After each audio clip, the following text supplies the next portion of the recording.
Friends, ఈరోజు రావి చెట్టు ఆకులతో కషాయం చేసుకోవడం ఎలాగనేది చూద్దామా. చూసారా, నా చేతిలో ఉన్నవి రావి చెట్టు ఆకులు. నేను 4 ఆకులు తీసుకున్నాను. చూసారా, 4 ఆకులు. ఈ ఆకుల్ని మనం ఇప్పుడు ఒక బౌల్లోకి తీసుకొని వాటర్ వేసి మరిగించాలన్నమాట. చూద్దామా ఏ విధంగా చేయాలనేది. చూసారా, ఈ విధంగా ఒక బౌల్లోని వేసుకొని దీనికి ఒక 2 గ్లాసులు వాటర్ అనేది పోసుకోవాలి. ఓకేనా, ఈ విధంగా పోసుకున్న తర్వాత మనం కొంతసేపు గ్యాస్ వెలిగించి మరిగించాలన్నమాట. బాగా మరిగించాలి. మరి చూద్దాము మరిగిన తర్వాత ఏ విధంగా ఉంటుందో.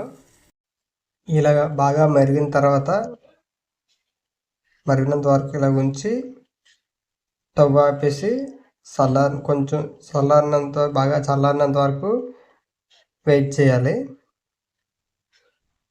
ఈ విధంగా మరిగిన తర్వాత చల్లారిన తర్వాత ఈ విధంగా తీసేస్తే వాటర్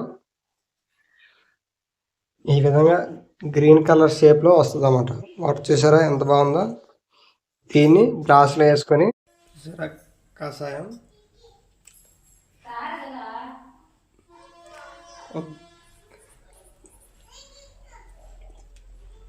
ఈ విధంగా కషాయం తాగడం వల్ల మనకి మూత్రం వెళ్ళేటప్పుడు బ్లడ్ గట్ట పడడం గట్ట జరిగితే చాలా మట్టుగా కంట్రోల్లోకి వస్తుంది. ప్లస్ మలమూత్రం వంటి రోగాలు